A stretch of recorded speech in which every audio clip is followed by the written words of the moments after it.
Bonjour mesdames et messieurs, bienvenue à ce troisième forum ou deuxième forum Europe de l'année et nous sommes très heureux, très reconnaissants d'accueillir François Villeroy de Galhau. Alors au CNAM nous n'accueillons pas très souvent des banquiers. C'est une erreur peut-être. Je ne le suis pas. Non, je sais que tu ne l'es pas, mais François Villeroy de Galhau est gouverneur de la Banque de France et c'est vrai que c'est un public qu'on n'a pas souvent ici, donc je me réjouis absolument de sa présence. On vit un moment d'incertitude tellement grande sur l'avenir de la croissance, l'avenir de l'économie européenne, que c'est bien de multiplier les points de vue. Nous avions eu celui de Daniel Cohn-Bendit au mois de janvier. Nous aurons, je l'annonce déjà, Nicolas Hulot au mois de mai. Et donc c'est très bien, entre les deux, d'avoir le point de vue de quelqu'un qui est à la fois un professionnel de l'économie, qui a une très grande expérience politique aussi, j'y reviens dans un instant, et qui a évidemment une expérience managériale très importante.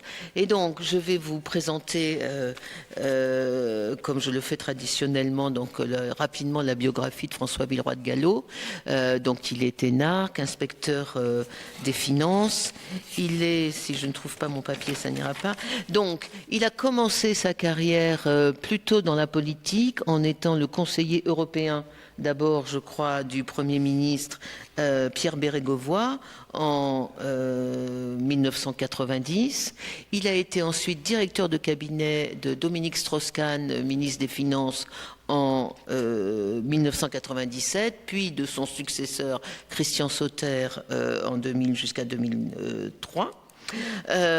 Il a ensuite fait un passage à la représentation permanente à Bruxelles comme conseiller économique. Donc il a, à côté de son expérience politique nationale, son expérience européenne et en particulier politique européenne, avant de revenir en France pour exercer des responsabilités aussi bien dans le public que dans le privé, comme directeur des impôts d'abord, ce qui est pour moi... C'est pour moi une fonction qui me fascine tellement je n'arrive pas à comprendre l'ensemble des responsabilités que cela impose. Puis comme président de CTLM, qui est cette société de crédit dont vous voyez régulièrement le petit bonhomme vert, je crois, mal déguisé sur les antennes de la télévision. Et enfin, dans le groupe BNP Paribas, où il a occupé diverses fonctions avant d'être directeur général délégué du groupe lui-même. Et puis en 2015, le président de la République l'a proposé comme gouverneur de la Banque de France, proposé parce que je crois que ça passe au Parlement national, donc ça a été avalisé par le Parlement et il est depuis donc gouverneur de la Banque de France. Peut-être tu diras un mot sur ce que ça représente exactement comme responsabilité, parce que je ne suis pas sûre que tout le monde le sait. Et enfin... il est aussi écrivain. Il a publié plusieurs ouvrages d'économie, mais aussi un ouvrage très important il y a quelques années, en 2014, je crois, chez Odile Jacob, qui est L'espérance d'un Européen, ce qui explique aussi sa présence ici. C'est non seulement le gouverneur de la Banque de France, mais c'est aussi un Européen convaincu. Et le croisement de ces deux regards, l'un par conviction, l'autre par compétence, est quelque chose de tout à fait exceptionnel. Donc merci beaucoup François. Le pupitre marche. Donc enfin on va vérifier tout de suite. Mais je crois que oui, il faut juste...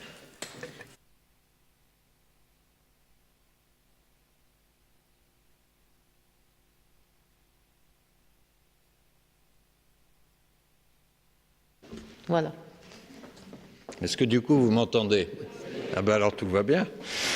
Bon, d'abord, merci à Nicole Nisotto de m'avoir accueilli et ainsi présenté. Il y a des choses que je ne mérite pas tout à fait. Honnêtement, je ne suis pas écrivain. J'ai écrit un livre, bon, plus quelques manuels d'économie. Et je ne suis pas politique non plus. Je suis fonctionnaire et je tiens à ce titre. Il se trouve que j'ai servi auprès d'un certain nombre d'hommes politiques. Et je sais combien ce métier est noble et difficile, mais je prétends pas en être. Moi, je voulais vous dire simplement merci de m'accueillir au CNAM. C'est une institution assez unique dans la République, avec ce public citoyen divers, avec l'ambition de formation et d'éducation populaire qui est la sienne. Et puis, c'est pas si fréquent pour un gouverneur de la Banque de France de s'inscrire entre Daniel Cohn-Bendit et Nicolas Hulot. Donc, merci à ça. Pour vous rassurer quand même et te rassurer, Nicole, il se trouve que j'ai fait un débat commun avec Daniel Cohn-Bendit aux Journées économiques de Lyon. Certains d'entre vous y participent peut-être. Un très bel événement au mois de novembre chaque année et qui est aussi un peu sans doute le même type de public. Et j'aime bien ça. Voilà, je considère que ça fait partie de mon métier et de mon plaisir.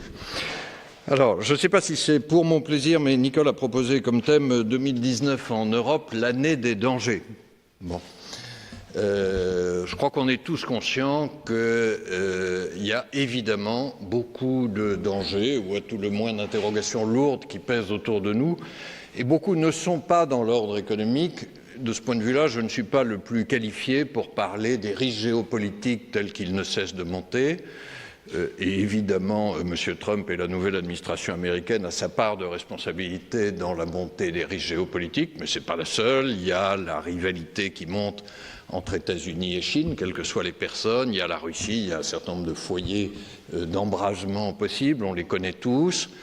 Si je me rapproche de notre Europe, il y a évidemment le Brexit.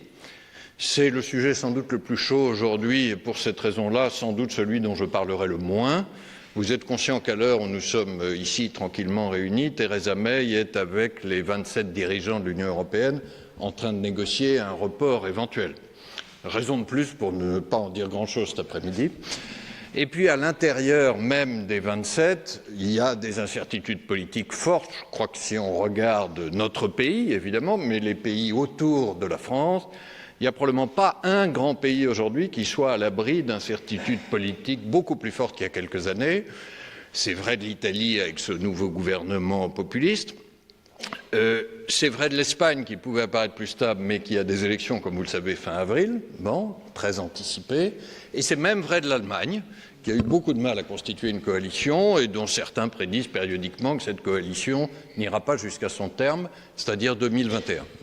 Voilà, j'ai évoqué toute une série de questions assez lourdes sur le plan politique, qui fait que l'atmosphère quelquefois pèse, mais je ne prétendrai pas les traiter. On y reviendra peut-être dans notre discussion après, mais moi je vais rester dans l'ordre économique, qui est quand même le mien. Alors ça a un lien, bien sûr, avec tout ce que je viens de dire, et je vais essayer à chaque fois de parler pour les non-spécialistes parmi vous. Ils sont, j'espère, majoritaires. Et je crois que c'est toujours important d'essayer de dire de la façon la plus claire possible des choses qui sont parfois un peu complexes, mais je me méfie toujours de la gangue de techniques derrière laquelle peuvent s'abriter quelquefois les responsables des politiques économiques et financières. Donc si à un moment c'est pas clair, je projetterai quelques chiffres, je ne vais pas tout commenter, mais si à un moment c'est pas clair, n'hésitez pas à le dire. S'il y a par contre des grands spécialistes parmi vous, je m'excuse par avance, peut-être des choix de simplification que je ferai. Je commence par un petit mot sur la Banque de France, comme Nicole m'y a invité. Donc effectivement, le mot banque est un peu trompeur. Nous ne sommes pas une banque, hein. C'est la banque centrale, comme il y en a dans tous les grands pays, qui est 100% publique, et nous tenons beaucoup au fait d'appartenir à tous les Français. Nous avons 3 grandes missions. Je les résume en général avec les 3 S. La première, c'est la stratégie monétaire. C'est la première mission d'une banque centrale. C'est de veiller à la qualité de la monnaie, à la confiance dans la monnaie. Et comme vous le savez, depuis 1999, nous fêtons les 20 ans de l'euro cette année, c'est une mission mutualisée au sein de ce qu'on appelle l'eurosystème. L'eurosystème, c'est la Banque centrale européenne à Francfort, j'y étais encore ce matin, et les 19 banques centrales nationales. Au passage, on dit quelquefois, mais pourquoi est-ce qu'il y a encore une Banque de France depuis qu'il y a l'euro? C'est peut-être voilà, comme je suis assez habitué à devancer la question, hein, parce que les gens n'osent pas toujours la poser. La réponse, c'est que l'eurosystème, c'est vraiment un système fédéral. Hein, et que nous décidons collectivement, au sein de ce qui s'appelle le Conseil des gouverneurs, auquel je participais donc ce matin, mais chacun apporte son éclairage et son analyse économique. Ensuite, la décision est évidemment unique, hein, mais son application, sa mise en œuvre est décentralisée.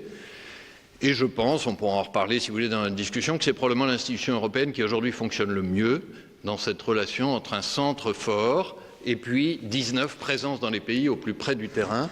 Je dis assez souvent que la Banque de France a cette chance d'avoir les pieds sur le terrain et la tête en Europe, et je n'oppose jamais les deux.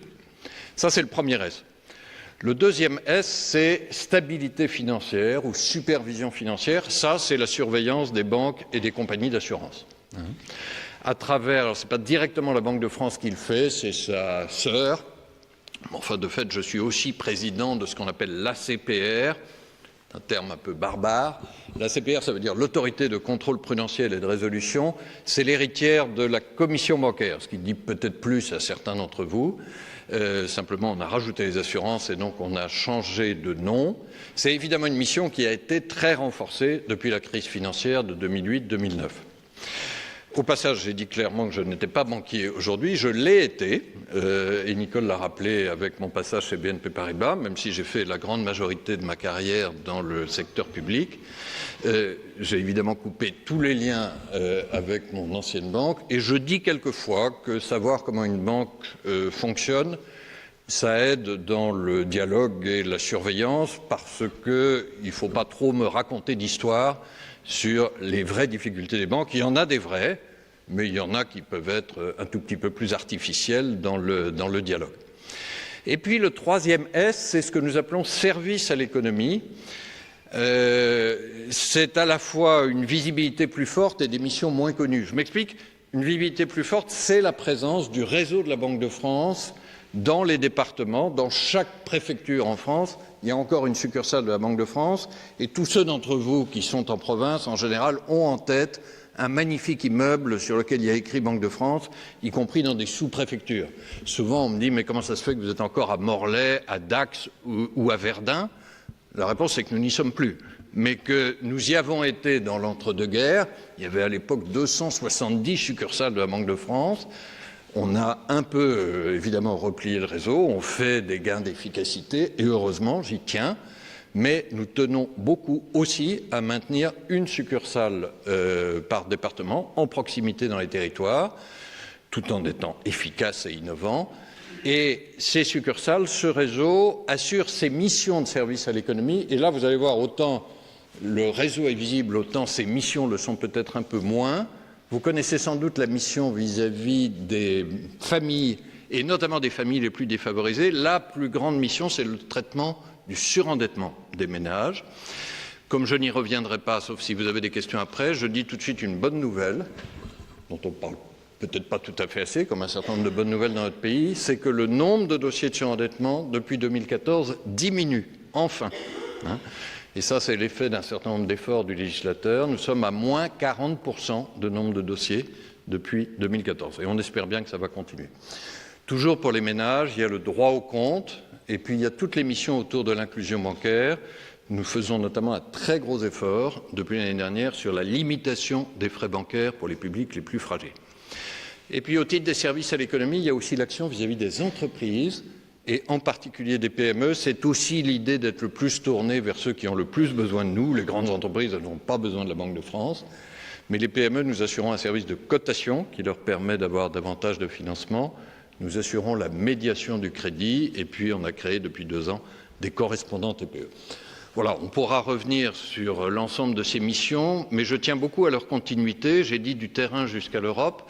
Et puis, si je le dis en termes plus techniques, de ce qu'on appelle parfois la microéconomie, c'est-à-dire la réalité de chaque entreprise ou de chaque ménage, jusqu'à la macroéconomie, les grandes questions de croissance, d'inflation, de taux d'intérêt, dont je dirai un petit mot après. Je n'oppose jamais les deux, et nous avons la chance de pouvoir nous appuyer sur les deux.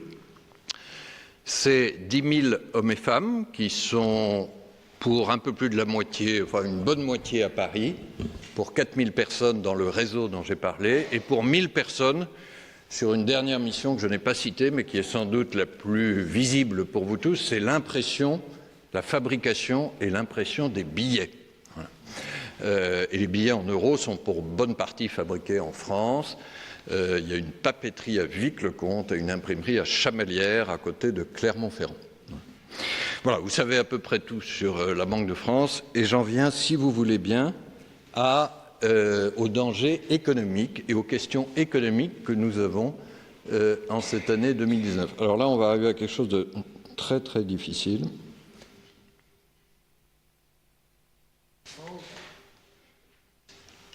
Ah ben voilà. Bon, je vous propose de faire ça en 2 parties et de ne pas être trop long pour que nous ayons ensuite le maximum de temps pour vos questions et réactions. D'abord sur l'environnement économique dans lequel nous nous situons, et je crois qu'il y a un mot majeur, c'est incertitude, et puis ensuite un peu plus sur les actions à mener. Il se trouve, je l'ai dit, que nous célébrons cette année les 20 ans de l'euro. Je reviendrai sur un certain nombre d'acquis, mais on n'est pas au bout de défis français et européens que nous avons à relever. Alors, commençons par un petit paysage économique. Je ne vais pas commenter tous les chiffres qui sont là. Vous voyez, à chaque fois, c'est très simple. On a pris les principales économies développées et on a mis la croissance 2017. C'est la barre bleue qui est à gauche, la croissance 2018, c'est la barre grise qui est au milieu, et puis une prévision pour l'année 2019. Mais je crois que ces chiffres-là, ils ont le mérite de dire ce qui se passe aujourd'hui dans l'économie mondiale, au moins pour les principales économies avancées. 2017, ça a été une année de surprise positive.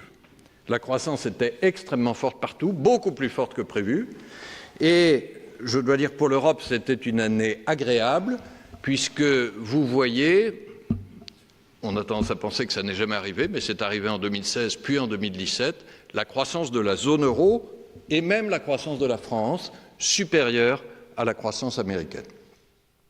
2018, ça a été une année de retournement, c'est-à-dire qu'on s'attendait à la poursuite de la très forte reprise de 2017.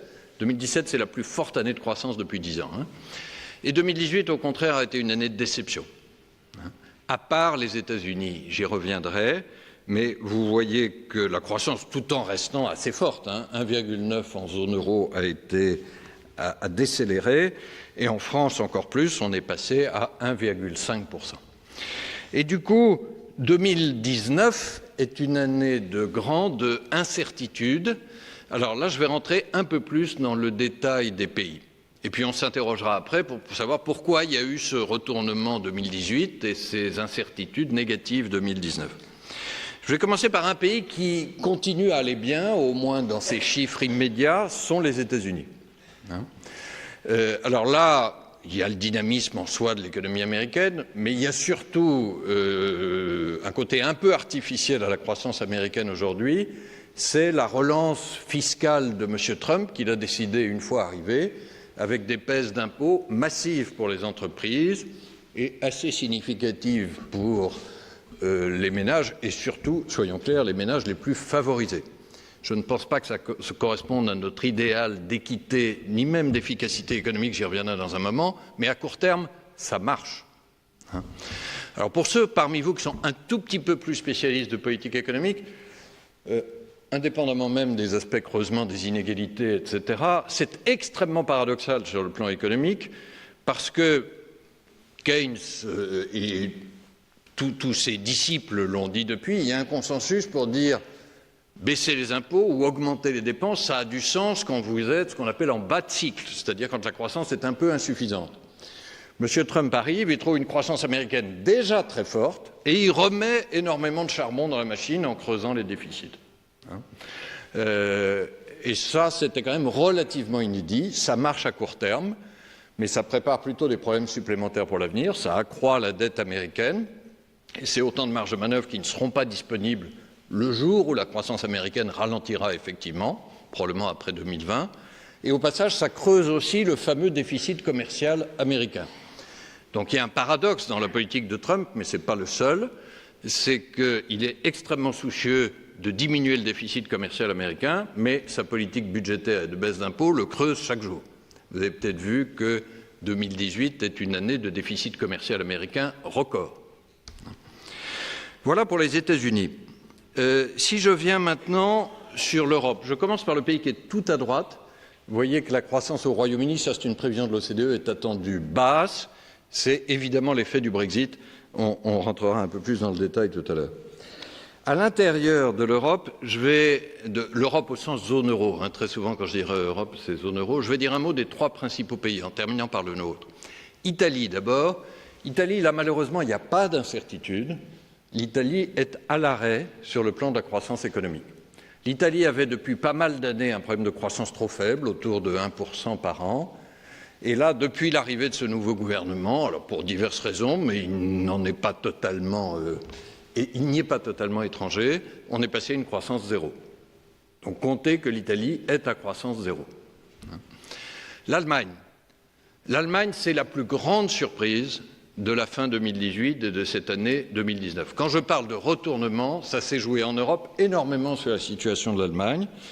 Vous voyez que l'Allemagne est passée en 2 ans, 2,5, une croissance nettement plus forte que la moyenne, à 1,4, à peu près la croissance française en 2018, et là 0,7, certains disent même 0,6, attendu sur 2019. Et ça n'est pas du tout ce que nous aurions dit il y a 3 mois. Et pour expliquer ce ralentissement allemand, qui est très spectaculaire, hein, ça va être la première fois depuis 2006 que la France va croître plus vite que l'Allemagne. Et vous voyez, nettement plus vite, puisque nous sommes attendus, nous, à 1,4, hein, 2 fois plus.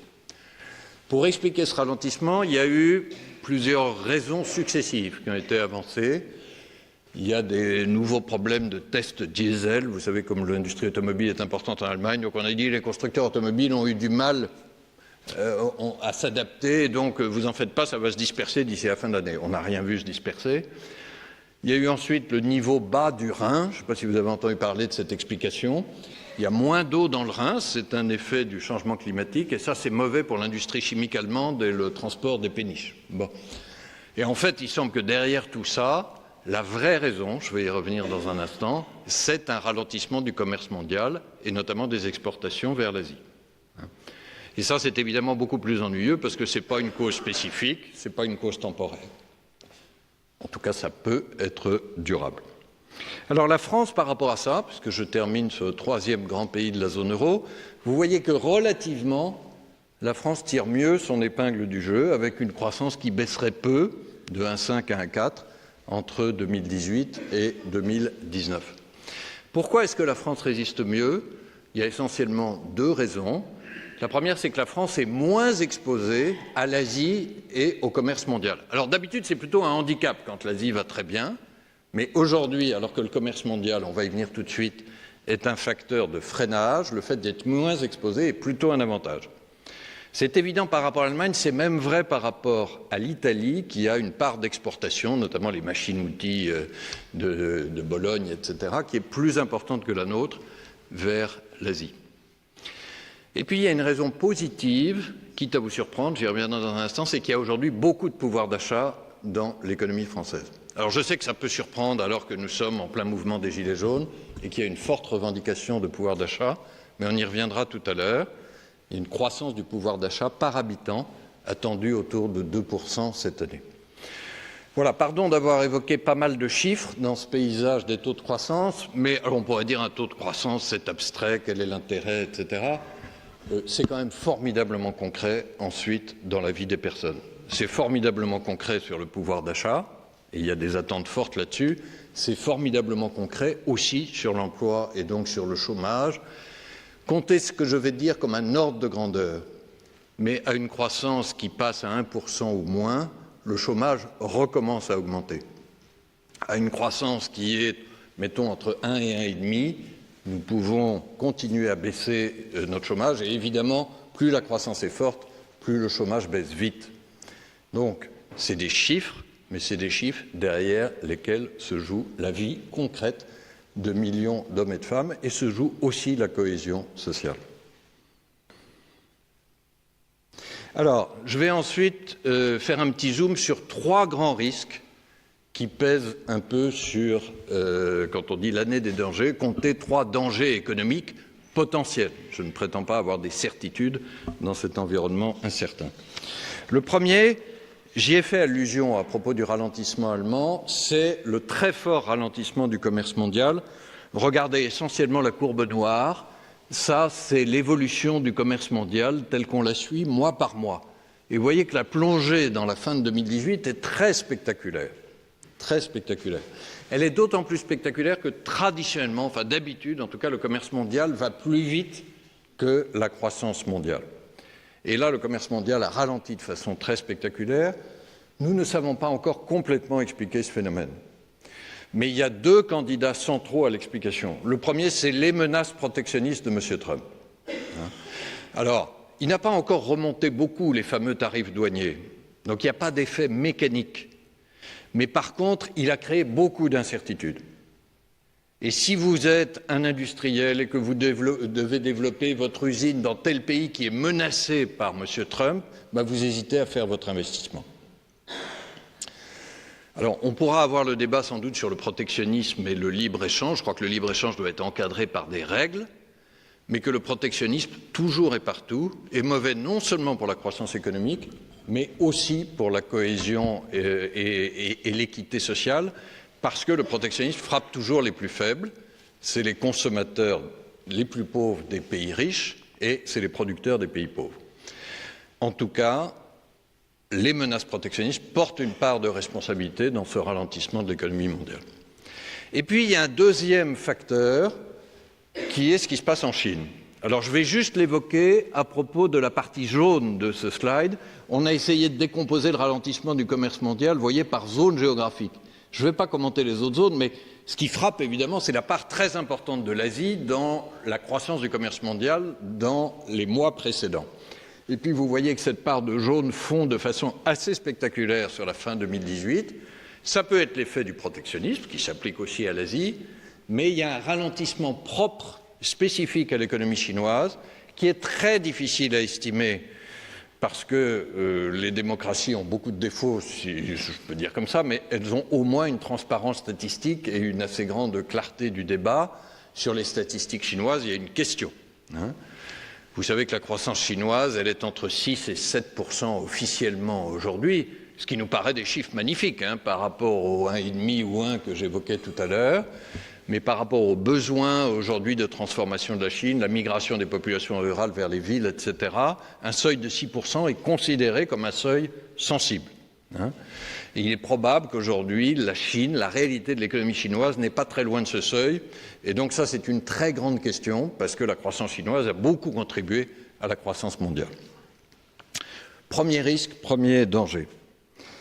Le deuxième, on en parle moins aujourd'hui, mais on en a beaucoup parlé il y a quelques années, c'est l'instabilité financière.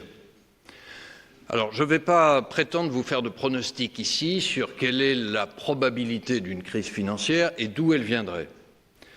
Mais d'abord, si le superviseur ou le responsable économique que je suis vous disait qu'il n'y a plus de risque de crise financière et que nous pouvons relâcher la vigilance, je dis quelquefois avec le sourire, c'est là que la situation deviendrait vraiment dangereuse. Je suis payé pour être très vigilant sur les risques financiers. Et si je vous disais par ailleurs, je suis vigilant sur les risques financiers, mais je sais où la prochaine crise va se produire, je serais un imposteur. Par définition, si on savait où la prochaine crise se produit, elle ne se produirait pas. Donc notre métier consiste à identifier des risques. Parmi les risques, il y a un facteur qui a été à l'origine de la précédente crise financière en 2008, c'est la montée des dettes. On le sait tous. Alors ce tableau n'est pas très connu, mais il n'est pas totalement rassurant sur ce qui s'est passé depuis. Ce tableau, c'est quoi? On a mis l'ensemble des dettes mondiales, en résumé, et je vous donne le code couleur. À chaque fois, il y a les dettes publiques, celles des gouvernements, c'est la couleur foncée, et puis il y a les dettes privées, celles des entreprises et des ménages. Ça, c'est la couleur claire. Le bleu, c'est les économies avancées, le vert, c'est les économies émergentes. Alors, munis de ce code, regardons simplement ce qui se passe. Vous avez en bas, dans le rectangle, le total de la dette mondiale rapportée au PIB mondial. On connaît à peu près, je ne sais pas si vous connaissez le pourcentage de dette publique française, malheureusement le chiffre est assez simple, on est pratiquement à 100%. Mais là, vous faites une moyenne sur l'ensemble des pays rapportés au PIB mondial.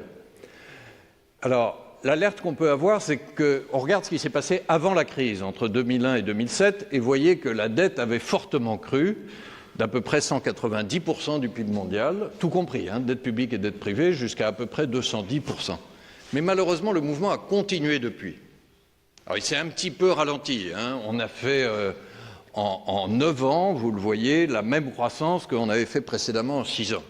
Mais on ne peut pas dire que la tendance à l'augmentation des dettes mondiales se soit inversée. Et quand on essaye de regarder ce qui s'est passé, les raisons de cette augmentation, il y a une évolution assez favorable, vous le voyez, c'est que la dette privée, celle des ménages et des entreprises, dans les économies avancées, elle a un peu reculé. Par contre, la dette publique, elle a continué à croître assez fortement. Et surtout, l'élément très nouveau, vous le voyez, c'est le vert, c'est la montée de la dette, et notamment de la dette des entreprises dans les pays émergents. Là, il y a un facteur de risque que je crois qu'il ne faut pas oublier. Vous vous souvenez peut-être, début 2018, on a pas mal parlé des difficultés de certains pays émergents, l'Argentine, la Turquie. On n'en parle plus aujourd'hui. Je crois qu'il faut rester assez vigilant. Et puis, troisième risque, troisième danger, je n'allonge pas la liste, mais c'est évidemment la question du Brexit, qui est de grande actualité. Pour la raison que j'ai dit, je ne ferai pas de commentaires sur ce qui peut se passer sur le Brexit. Mais par contre, je crois que ces chiffres sont importants. Ce sont les estimations des autorités britanniques elles-mêmes. Ce sont des estimations publiques sur, à gauche, une espèce de prévision moyenne de croissance. C'est les prévisions de la Banque d'Angleterre au mois de février dernier. Vous voyez peut-être à 1,2% en 2019. Ils sont un peu plus optimistes que la prévision de l'OCDE à 0,8 que je vous montrais, mais c'est quand même un ralentissement assez fort. Et surtout, la Banque d'Angleterre a essayé de faire un travail à droite, on ne va pas commenter l'ensemble, mais sur ce que pourrait représenter un hard Brexit, c'est-à-dire un scénario sans accord, dont tout le monde reconnaît que ça serait le scénario évidemment le plus douloureux sur le plan économique. Et au passage, il semble y avoir une majorité assez claire de l'opinion britannique et du Parlement britannique pour éviter ce scénario. La grande difficulté, nous la voyons actuellement, c'est qu'autant il y a une forte majorité pour le refuser, autant il n'y a pas de majorité claire pour savoir ce qu'on met à la place. Mais si on avait un scénario dit de hard Brexit ou de no deal Brexit, regardez juste la première ligne. La Banque d'Angleterre a simulé deux types, parce qu'on ne sait pas très bien comment ça se passerait. Il y a des tas de problèmes de chaîne logistique, de contrôle aux frontières, etc. Mais soit c'est simplement disruptif, c'est-à-dire voilà, un vrai changement. Ça représente 3% de croissance perdue, ce qui est déjà très significatif. Soit c'est les charmes de l'anglais disorderly, c'est-à-dire en grand désordre. Et là, vous voyez qu'on peut aller jusqu'à 8% de croissance perdue, ce qui est beaucoup plus sévère que l'impact des crises financières, par exemple. Voilà. Et puis vous voyez derrière, malheureusement, ce que ça donne. Vous voyez en creux ce que je disais tout à l'heure à propos d'un chiffre de croissance. Un chiffre de croissance, c'est peut-être abstrait, mais derrière, il y a des tas de réalités concrètes sur voilà, le taux de chômage qui peut monter fortement, le prix de l'immobilier qui s'écroule, etc. Donc nous avons tous intérêt, évidemment, à éviter un hard Brexit. Ça serait une très mauvaise nouvelle pour l'économie britannique, mais soyons clairs, ça serait aussi une mauvaise nouvelle pour l'économie européenne.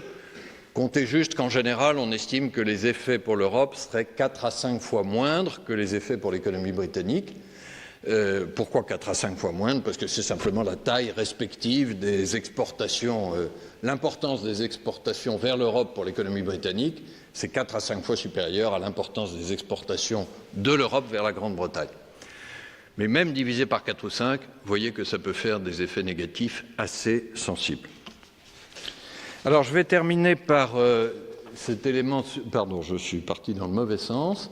Je vais terminer cette illustration du paysage autour de nous par 2 photos sur la zone euro, qui sont très importantes pour nous comme Banque centrale européenne. La première, c'est l'inflation.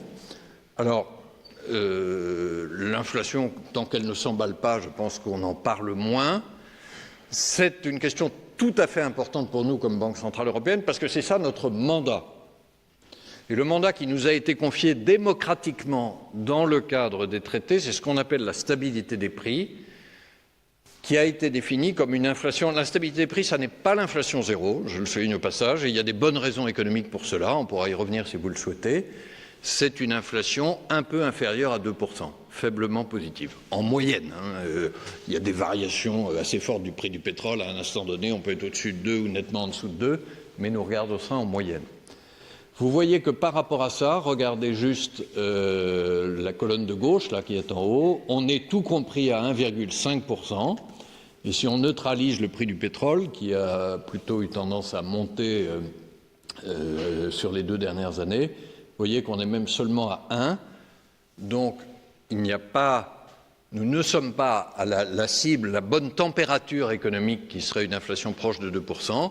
Et ceci explique que la Banque centrale européenne garde des taux d'intérêt très bas. Ce que vous voyez pour ceux d'entre vous qui requièrent au crédit immobilier ou au crédit à la consommation, et ce que nous voyons tous comme contribuables, ça permet en tout cas de financer les déficits aujourd'hui dans des conditions favorables.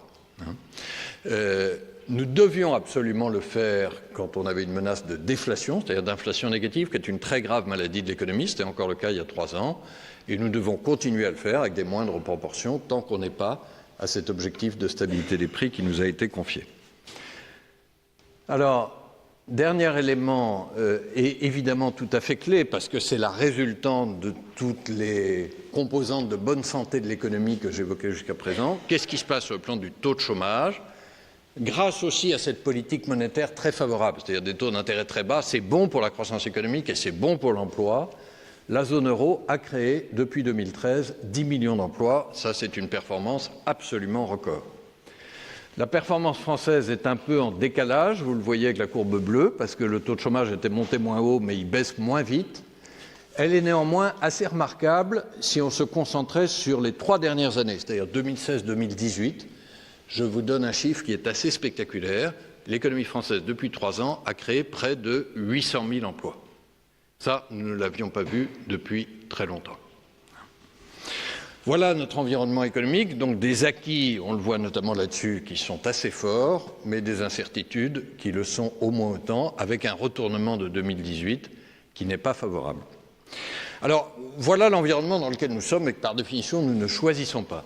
Ensuite, on va arriver sur ce que nous choisissons et un certain nombre de performances économiques que font d'autres pays ou que nous pouvons faire nous. Alors, je vais commencer, si vous voulez bien, par un petit retour arrière sur les 20 ans de l'euro. Et nous sommes ici dans le Forum Europe. Je pense que beaucoup d'entre nous sont réunis par une conviction européenne. C'est mon cas, en tout cas, à cause du parcours professionnel que Nicole a rappelé, à cause aussi de raisons personnelles et familiales qui m'ont fait. Et il peut y avoir une tendance à considérer, mais l'euro, ça n'est qu'une monnaie, c'est une réalité financière, etc. Non, je crois que l'euro, c'est beaucoup plus que ça. Il se trouve que c'est une bonne monnaie, on va en parler. Mais c'est une des réalisations les plus formidables que les Européens ont fait ensemble. C'est un de leurs éléments d'identité, pas le seul, mais tout à fait significatif. C'est quelque chose auquel on va y venir dans un instant. Ils sont collectivement extrêmement attachés. Et je peux vous dire, quand nous sommes autour de la table du Conseil des gouverneurs, il y a 19 pays avec leurs divergences de culture, d'intérêts, etc. Il y a des discussions techniques que je vous épargne, mais il y a un sentiment de responsabilité partagée par rapport à ce qu'est un actif européen construit ensemble qui va bien au-delà de la technique monétaire. Alors, je l'ai dit tout à l'heure, le mandat qui nous est confié, c'est celui de la stabilité des prix avec une inflation un peu inférieure à 2%. Ce premier résultat, et je crois que c'était d'abord à ça qu'on jugeait la conformité en mandat, c'est, vous voyez, une inflation qui a été divisée par près de 3. On va regarder la courbe noire et les traits pointillés noirs. On regarde les 20 ans précédents de l'euro, l'inflation était en moyenne à 4,9 et on est descendu à 1,7. En moyenne, c'est bien cette inflation un peu inférieure à 2% dont je parlais. Vous voyez au passage que la chute a été plus forte sur la France, qui est en bleu. Alors, un tout petit mot sur le pouvoir d'achat, donc pas forcément le cœur de ce Forum Europe, mais qui est évidemment un élément d'actualité très, très important aujourd'hui en France. D'abord pour dire ce qui est une définition assez évidente, le pouvoir d'achat, c'est l'évolution des revenus moins l'évolution des prix. L'évolution des prix a été plus favorable, ça c'est un élément qui contribue à un meilleur pouvoir d'achat, et de ce point de vue-là, l'euro a contribué à un meilleur pouvoir d'achat. Si on regarde aussi l'évolution des revenus, pour arriver à ce qu'est l'évolution du pouvoir d'achat par habitant, On a mis à gauche une comparaison dans l'espace, et puis à droite, c'est la comparaison dans le temps de ces dernières années. Et je crois que c'est important de regarder les deux pour comprendre le débat qui aujourd'hui traverse la société française. Après les crises financières, il y a eu stagnation du pouvoir d'achat par habitant. Il y a même eu recul, vous le voyez dans la courbe pointillée noire, dans la moyenne de la zone euro. Et en gros, le pouvoir d'achat en 2013-2014 était, par Français, au niveau de ce qu'il était avant la crise. Des années sans croissance de pouvoir d'achat. Si j'étais italien ou la moyenne de l'européen, vous voyez même le recul de pouvoir d'achat.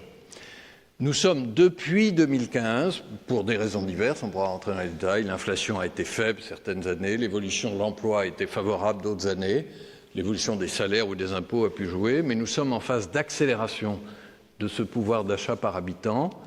On peut aussi le mesurer, là je passe sur le graphique de droite, le pouvoir d'achat par habitant c'est la colonne bleue, le pouvoir d'achat par unité de consommation c'est la colonne noire. Vous voyez qu'on est sur 2019 sur une croissance attendue autour de 2%, ce qui est une situation favorable. Ça n'est évidemment pas la perception, parce qu'il y a cet effet du passé qui a été très réel, et puis il y a un effet de moyenne qui peut jouer et qui est légitime. Chaque Français a tendance à dire « mais écoutez, moi, ce n'est pas la moyenne qui compte, c'est ma situation spécifique ». Et donc, il faut aussi regarder les effets de redistribution et d'inégalité. On les a malheureusement avec un peu de retard dans la mesure économique. L'INSEE fait ce qui s'appelle le portrait social, que vous pouvez aller regarder plus en détail. Il reste que la moyenne veut dire quelque chose et qu'elle est aujourd'hui plus favorable. Elle est en particulier soutenue sur 2019 par le paquet annoncé par le président de la République au mois de décembre. Alors, pour terminer rapidement sur les 20 dernières années de l'euro, quelque chose que je crois que nous avons tous vu, et j'y faisais allusion, c'est la baisse des taux d'intérêt. Donc cela, on l'a vu du point de vue des contribuables, c'est-à-dire ce qu'on appelle les taux d'intérêt à 10 ans, c'est l'émission de la dette publique française. Le résultat de tout ce qu'on vient de voir, et notamment de la stabilité des prix, c'est que l'euro est une monnaie de confiance avec une très forte adhésion des 340 millions de citoyens de la zone euro. Et c'est là, quand je disais tout à l'heure que se jouait un peu plus que des facteurs techniques ou purement économiques, je crois que l'attachement des Français à leur monnaie, l'attachement des Européens à leur monnaie, joue un rôle dans le débat politique. Nous l'avons vu dans notre débat politique français en 2017, et il se trouve qu'on le mesure par un sondage semestriel sur des milliers d'Européens avec toujours la même question. Vous voyez que le soutien à l'euro a cru dans la moyenne de la zone euro depuis l'origine, de 68 à 75%. Il a cru en France et il a surtout beaucoup cru en Allemagne, qui était le pays le plus réticent à lâcher sa monnaie à l'origine. Alors ça, c'est le résultat d'une monnaie solide, mais c'est aussi un actif politique et en même temps une obligation pour la Banque centrale que nous sommes. Il faut être digne de cette confiance. Alors, maintenant j'en viens aux défis, parce qu'évidemment tout n'est pas rose. D'abord, les acquis ne sont jamais définitifs, et puis il y a un certain nombre de fronts sur lesquels l'économie européenne doit bien davantage se mobiliser, y compris dans l'environnement incertain dont je parlais en première partie. La première, en général, on dit mais l'Europe a eu un grand retard de croissance par rapport aux États-Unis. Alors en fait, ce n'est pas tout à fait vrai. Et les chiffres qui sont là peuvent vous surprendre un peu. On a regardé la croissance par habitant, l'évolution du PIB. Vous voyez qu'en moyenne, c'est ce qui est à droite, la différence avec les États-Unis n'est pas énorme. En moyenne, 1,1% pour les habitants de la zone euro, 1,2% pour un habitant américain. Et la différence, la petite différence qui existe, se creuse quand vous regardez le graphique sur une période très particulière, où la courbe noire est très inférieure à la courbe rouge, c'est 2012-2013. Pourquoi ? Parce qu'on parle toujours de la crise financière. En fait, il y a une crise financière d'origine américaine, c'est 2008-2009, qui devient mondiale. Et il y a malheureusement une crise financière spécifique à l'Europe, c'est 2012. Et là, nous prenons du retard, même si depuis, on a bien rebondi. Vous voyez au passage, si on regarde la courbe bleue qui concerne notre pays, que sur ces dernières années, ce n'est pas vrai sur 2018-2019, le zoom que je faisais tout à l'heure, mais sur ces dernières années, la France a eu tendance à avoir plutôt du retard par rapport à la moyenne de la zone euro, c'est-à-dire à la courbe noire.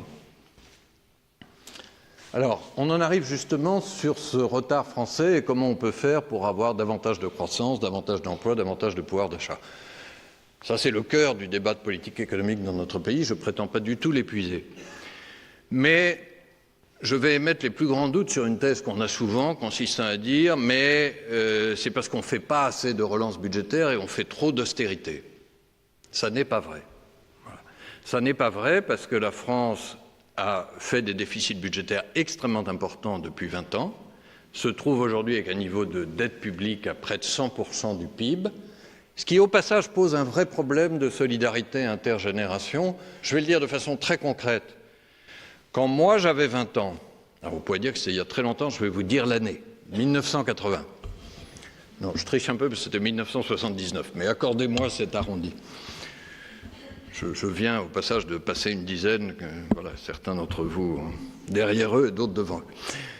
Mais quand je suis parti, voilà, jeune génération dans la vie, j'avais un sac à dos, c'est-à-dire la dette publique que m'avaient laissée les générations précédentes, qui pesait 20% du PIB. Parce que c'est quand même de la dette qu'on transmet à la génération suivante. Quand la dernière de nos filles, aujourd'hui, a 20 ans, elle part dans la vie avec un sac à dos qui pèse 5 fois plus lourd, 100% du PIB. Et là, quand nous parlons de développement durable, quand nous parlons de solidarité intergénérationnelle, il y a quand même une très sérieuse question. Nous faisons partir aujourd'hui notre jeunesse dans la vie avec un sac à dos financier qui pèse 5 fois plus lourd que, en tout cas pour ma génération. Et par ailleurs, je vais le dire, et je crois qu'il vaut mieux le dire avec le sourire, si les déficits et la dette étaient la clé de la croissance, ça serait une excellente nouvelle pour la France et l'Italie. Nous sommes les champions, tous les deux, de ce point de vue-là, on se ressemble un peu, des déficits et de la dette depuis plus de 20 ans. Or, nous sommes plutôt en queue de peloton sur l'Europe par rapport aux autres pays. Et donc, je crois énormément aux services publics, je crois aux dépenses publiques, je crois à leur efficacité, je crois au modèle social européen qui réunit tous les pays qui sont là. Hein ? Mais nous ne pouvons pas dire sérieusement qu'aujourd'hui la France souffre d'un excès d'austérité budgétaire.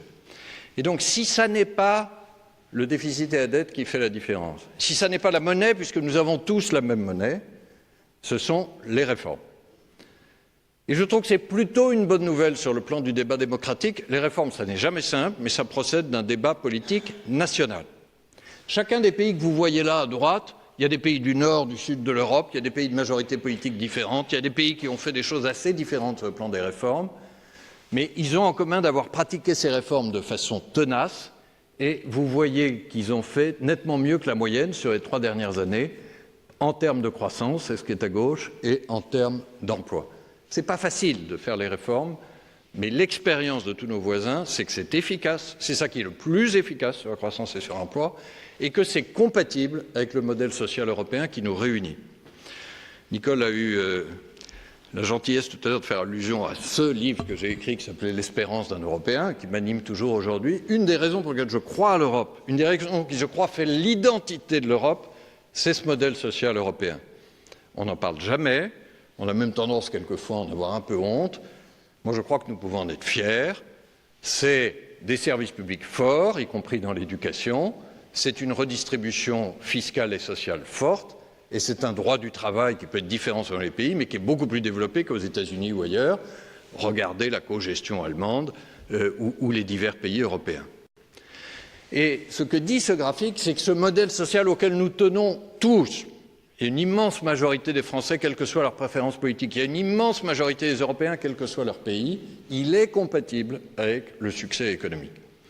Et au passage, pour terminer mon éloge du modèle social européen, je pense qu'il constitue une réponse infiniment plus adaptée à l'angoisse des électeurs américains ou à l'angoisse de ceux qui, au Royaume-Uni, ont voté pour le Brexit. C'est souvent un sentiment d'abandon, d'inégalité, etc. C'est une réponse infiniment plus efficace que les politiques de M. Trump qui, au contraire, creusent les inégalités. Donc je n'oppose jamais modèle social européen et succès économique, mais la voie de la compatibilité, c'est la réforme. Alors, je termine juste par, si vous voulez bien, 3 minutes. Non, j'avais dit 45 minutes, Nicole, mais je pense que 3 minutes sur... Là, je viens de parler de ce qui et je crois souhaitable au niveau national, mais ça relève de débats politiques légitimes, ce qui est souhaitable pour finir au niveau européen. Et si vous voulez bien, je ne vais pas rentrer dans le détail de ce qui est là, mais je vais appeler votre attention sur un débat qui stérilise les conseils européens et les discussions, même, il faut être honnête, parfois entre la France et l'Allemagne depuis trop longtemps. C'est le débat réforme nationale ou coopération européenne. En gros, le nord de l'Europe a un peu tendance à dire la seule clé, c'est les réformes nationales et une prescription un peu libérale, entre guillemets.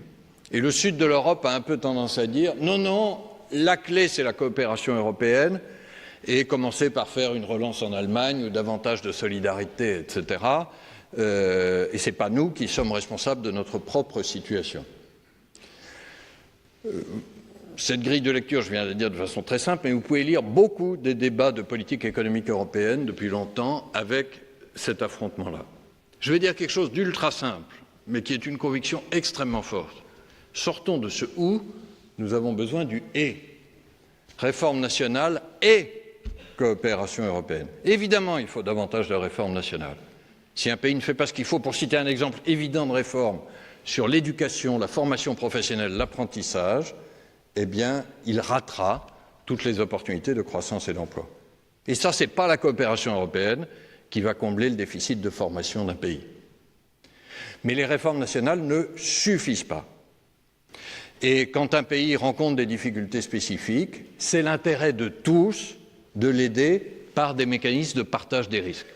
Alors c'est le débat à droite, notamment sur le budget de la zone euro. C'est une idée poussée par la France et qui avance lentement. Et puis, c'est le débat à gauche sur le partage des risques privés.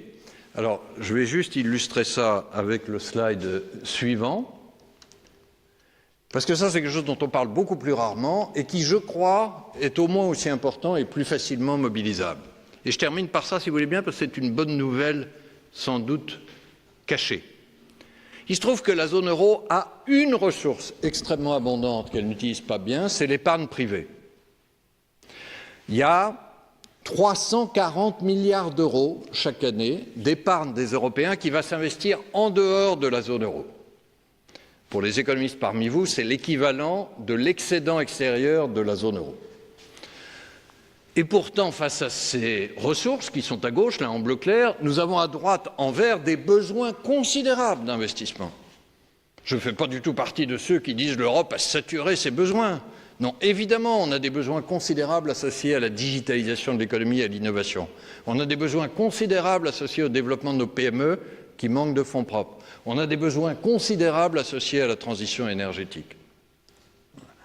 Notre défi, c'est d'arriver à affecter ces ressources vers ces besoins. Et là, c'est ce qu'on appelle l'union bancaire et l'union des marchés de capitaux. Vous voyez toute une série de pistes concrètes, mais je ne vais pas vous ennuyer avec cet agenda technique. Pourquoi est-ce qu'on a besoin de transformer les ressources vers ces investissements et ces innovations? C'est parce que ce n'est pas toujours alloué au bon endroit, comme le disent les économistes. En général, l'épargne est dans certains pays et les besoins sont davantage dans d'autres. Et puis, il y a une autre difficulté très pratique que vous vivez tous comme épargnants, c'est qu'en général, nous aimons bien comme épargnants que notre épargne soit sûre, liquide et à court terme. Alors que quand il faut aller financer à droite, c'est souvent des besoins à long terme et ça peut être des besoins risqués quand il s'agit de l'innovation. Pour transformer de l'épargne liquide et à court terme en financement long et risqué, il faut un système financier européen qui fonctionne. C'est tout ça qui est au milieu. Là-dessus, il y a beaucoup moins de difficultés politiques que sur le budget de la zone euro, et pourtant on en parle beaucoup moins souvent. Et donc, si parmi les défis européens, je peux citer celui-là, pour finir, j'espère que c'est une de nos marges de progrès pour renforcer l'Europe dans ses incertitudes mondiales et face à tous ces dangers. Il y en a une dernière, et on y reviendra si vous voulez dans les questions, c'est aussi le rôle international de l'euro. Je crois que l'euro est un succès interne aujourd'hui, mais nous devons de plus en plus affirmer cette monnaie sur la scène internationale. Le dollar est un grand atout de souveraineté des États-Unis. La Chine se préoccupe de plus en plus de l'internationalisation de sa monnaie, le renminbi. Eh bien, nous devons essayer de développer le rôle international de l'euro. Voilà, je m'arrête et je suis resté sur le terrain économique.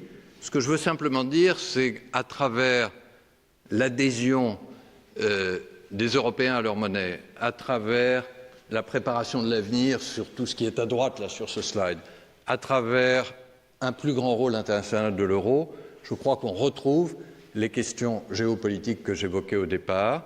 Je fais partie de ceux qui croient à la nécessité d'affirmer une souveraineté européenne.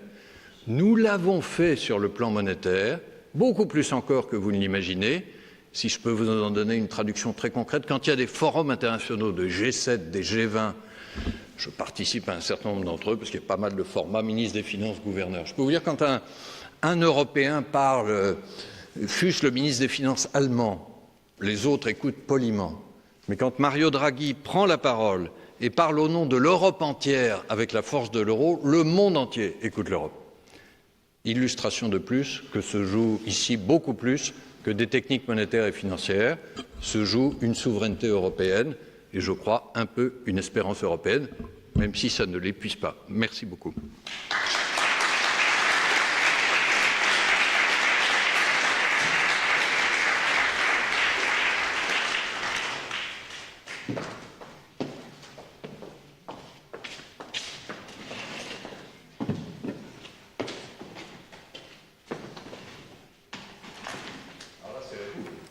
Merci infiniment. Merci infiniment. Vraiment, moi, on aurait pu écouter pendant des heures, tellement tout cela paraît clair, sûr, limpide. Même les incertitudes sont rendues sûres par des chiffres, par des tableaux. Et c'est ma première question. C'est une question très politique. C'est sur le problème des perceptions. Parce que dans les chiffres que tu as cités, on voit bien que l'inflation est contenue, on voit bien que la croissance repart, que le pouvoir d'achat augmente.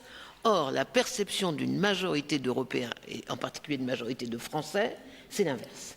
C'est que le pouvoir d'achat baisse, que les prix n'arrêtent pas d'augmenter, que le kilo de tomates est maintenant bientôt à 10 € et que le nombre de chômeurs, en particulier dans l'avenir, ne va faire qu'augmenter. Donc, et ceci entretient d'ailleurs tout un discours politique contre Bercy, contre Bruxelles, c'est-à-dire tous ces technocrates qui ont des chiffres, qui croient avoir la vérité des chiffres, mais qui ne connaissent pas la vie réelle. Et ma question est comment on réduit ce gap? Alors c'est une question qui n'a rien d'économique, mais moi ça me frappe à chaque fois de voir l'extrême décalage entre ce que les gens vivent et ce que disent les chiffres. Et c'est vraiment une question, comment on fait pour combler ce gap et comment on fait justement pour faire en sorte que les boucs émissaires ne soient pas systématiquement les gens qui ont les chiffres par rapport aux gens qui vivent un certain nombre de difficultés. Ça, c'est ma première question. Et une deuxième, parce que j'abuse, mais peut-être pas abuser trop longtemps.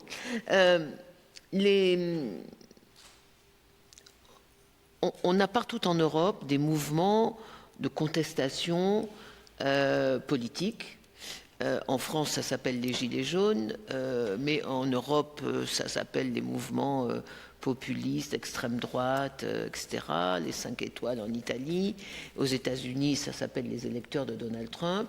Et on lit beaucoup dans la presse que tous ces gens, en fait, témoignent d'une crise profonde du système libéral d'économie de marché, que ce qui est en cause, c'est pas la politique de tel ou tel, d'Obama aux États-Unis, de Macron en France, mais c'est plutôt un système, celui de la mondialisation, qui est remis en cause par les classes moyennes des pays industrialisés. Est-ce que tu partages cette analyse? Est-ce qu'on est à un tournant dans l'économie mondiale où l'adhésion sociale ne se fait plus?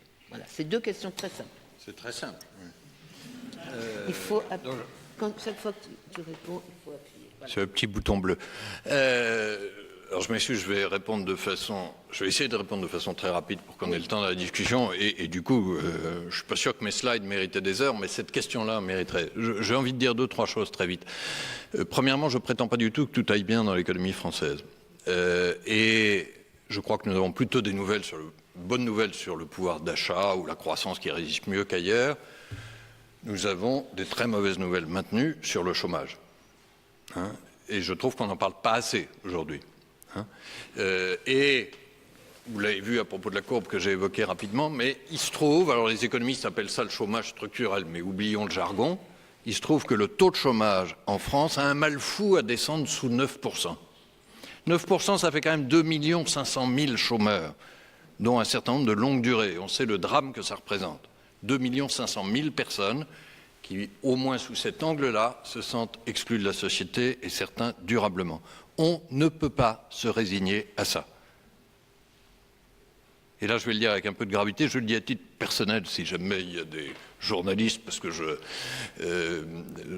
pourrais élaborer sur le plan économique, mais combien de fois on a entendu le mot chômage dans le grand débat, hein?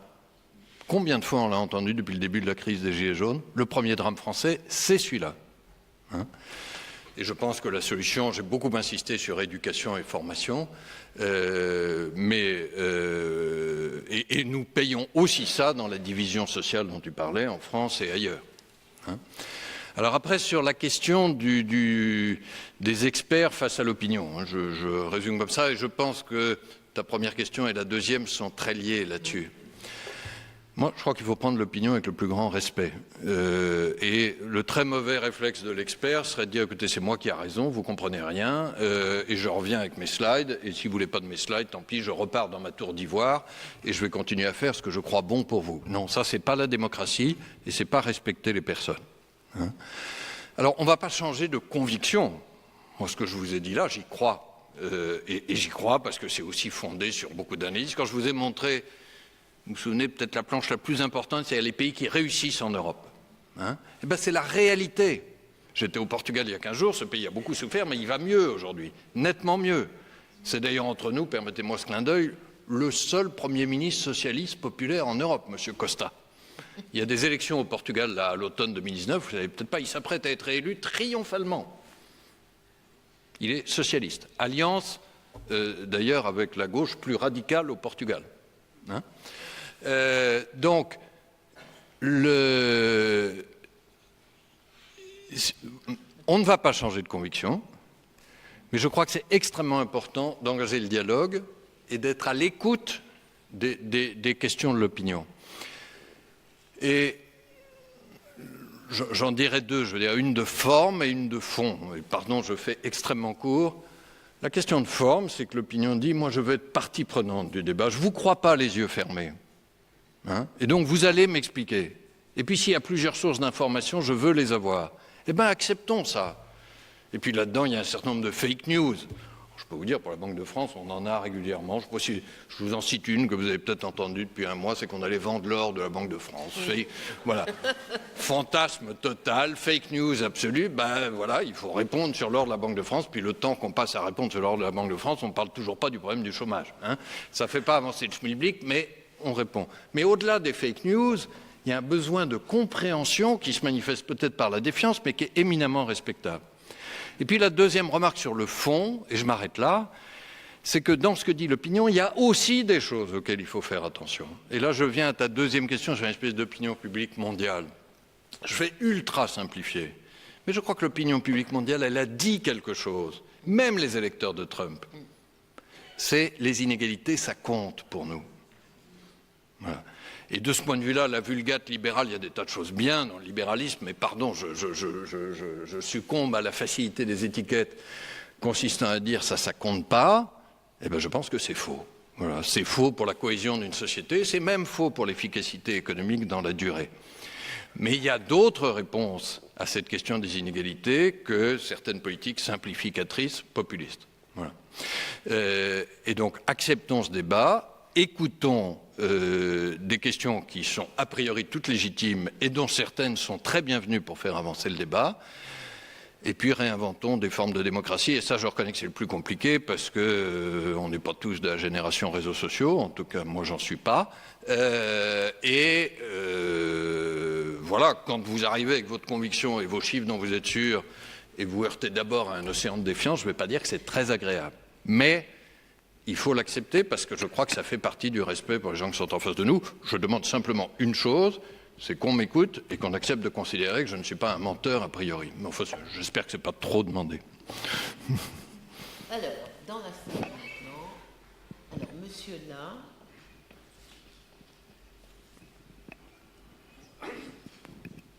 Oui, pendant la crise de 2008, il était apparu que les banques jouaient avec l'argent des dépôts.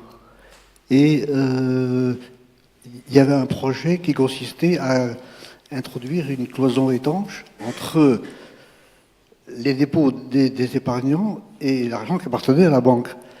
Alors, est-ce qu'aujourd'hui, une banque française ou européenne a la possibilité encore de jouer avec, enfin jouer entre guillemets, avec l'argent des déposants? Alors c'est une question compliquée, et là aussi je vais essayer de répondre simplement, et je pense qu'il y a des personnes plus ou moins spécialistes de votre question, c'est ce qu'on appelle le débat sur la séparation, et la séparation des activités bancaires classiques, comme on les connaît tous, qu'on appelle quelquefois la banque de détail, hein, celle qui prend nos dépôts et qui avec ça fait des prêts aux ménages, c'est l'immobilier, ou des prêts aux entreprises. Bon, celle-là on la connaît bien, c'est notre agence bancaire, hein. Et puis l'autre banque, on appelle parfois banque de financement, banque d'investissement, banque de marché. Elle lève plutôt d'argent sur les marchés, elle prête aux grandes entreprises, et puis elle peut avoir un certain nombre d'activités elle-même sur les marchés. Et donc l'idée consiste à dire, on va mettre une séparation, appelons ça un mur, quoi, hein, une muraille de Chine entre les deux, pour être sûr que l'argent des dépôts ne va pas sur les marchés. Alors je vais vous décevoir un peu, mais je dois ça à l'honnêteté de notre discussion, je ne crois pas beaucoup à cette idée. Hein. Je ne crois pas beaucoup à cette idée, d'abord parce que quand on regarde ce qui s'est passé sur le système bancaire français, on ne peut pas mettre en évidence le fait que, d'abord, globalement, le système bancaire français a plutôt mieux résisté que les autres et que certaines banques aient fait prendre des risques inconsidérés à l'argent de leurs déposants. Mais ça a pu se passer ailleurs. Donc, ce que je viens de dire sur la France ne suffit pas à répondre à votre question. Mais quand on regarde à l'expérience, si on va regarder dans les autres pays les cas de défaillance de système bancaire, c'est assez souvent des banques qui étaient d'un des deux côtés de la frontière assez clairement. Et donc la frontière ne suffit pas malheureusement à garantir le fait qu'une banque se comporte bien. Je vais vous citer un exemple que vous avez tous en tête, c'est Lehman Brothers. Lehman Brothers aux États-Unis, elle est purement de ce côté-là de la frontière, c'est-à-dire banque d'investissement de marché, il n'y a aucun dépôt de particulier pratiquement, elle emprunte son argent sur les marchés, puis elle reprête, elle a des actifs plus ou moins spéculatifs, etc. Et si j'ose dire, elle se casse la figure toute seule. Enfin, j'espère définitivement qu'il n'y a pas de journalistes, parce que le fait qu'un gouverneur s'exprime de façon... Donc, si vous voulez bien, je donne une règle, c'est qu'à partir de votre question, tout ce que je dis est off the record. J'assume la conviction, mais pour la clarté de la discussion, je prends des expressions qui sont moins techniques que d'habitude. Donc Lehman Brothers se casse la figure. Et ça ne fera pas un titre de dépêche. Et de l'autre côté, on pourrait se dire, mais la banque de détail, ça c'est plus sûr. Mais malheureusement, non. Je vais vous citer un exemple moins connu, mais c'est les caisses d'épargne espagnoles, les cajas. Vous vous souvenez peut-être, l'Espagne a traversé une très grosse crise bancaire en 2011-2012. Elle n'est pas née côté banque de marché, elle est née côté Cajas, parce qu'ils ont commencé à prêter à des crédits immobiliers qui n'étaient pas sérieux. Et donc, ce qui fait le sérieux d'une banque, et c'est mon métier tous les jours de m'assurer qu'elles sont gérées de la façon la plus sûre possible, c'est la gestion de ces risques, c'est un certain niveau de capital et de liquidité. Nous avons considérablement renforcé les règles de sécurité depuis la crise.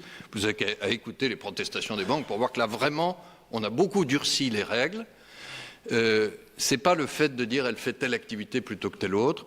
Si vous faites une activité de banque de détail, mais que vous commencez à prêter à toutes les entreprises ou à vos amis, ce qui s'est sans doute un peu passé en Espagne, vous pouvez vous retrouver avec des prêts qui ne sont pas remboursés. Et vous avez mis, avec une activité très classique, en danger l'argent des déposants. Donc, j'espère ne pas avoir été trop long, puis ça mériterait peut-être qu'on en parle encore plus, mais je sais que cette idée est séduisante. En plus, elle a la séduction, quelquefois, des idées simples. Je pense qu'elle a sa vraie limite pratique, et que je crois que ce qui a été fait sur augmenter les exigences de capital des banques, c'est-à-dire durcir la carrosserie, hein, soyons clairs, l'épaisseur de la carrosserie des banques est beaucoup plus forte qu'avant dans le cas d'accident, d'avoir des réserves de trésorerie beaucoup plus importantes, ça je pense que c'est une meilleure protection. Mais après il faut surveiller tous les jours la gestion des risques par les banques, c'est ça la clé. Juste sur ce point, moi je croyais que dans l'union bancaire, il y avait un mécanisme qui obligeait les banques à séparer leurs activités. Non, je me suis trompé alors. Ça en renvoie aux diverses législations nationales. Oui, pardon. en France depuis la loi bancaire de 2013, c'est que les activités qu'on appelle de trading pour compte propre, alors là, pardon, je retombe dans le jargon, c'est-à-dire que les activités purement spéculatives d'une banque doivent être dans une filiale complètement séparée. On retrouve une trace de ça, mais il n'y a pas de réglementation européenne. Alors, ensuite, Madame, devant. Attendez, Madame, le micro.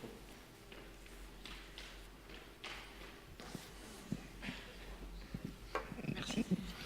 Puisque le problème, c'est le chômage en France, pourquoi on voit tous les jours à la télévision une entreprise qui ferme, qui sont souvent d'ailleurs avec des financements étrangers d'ailleurs.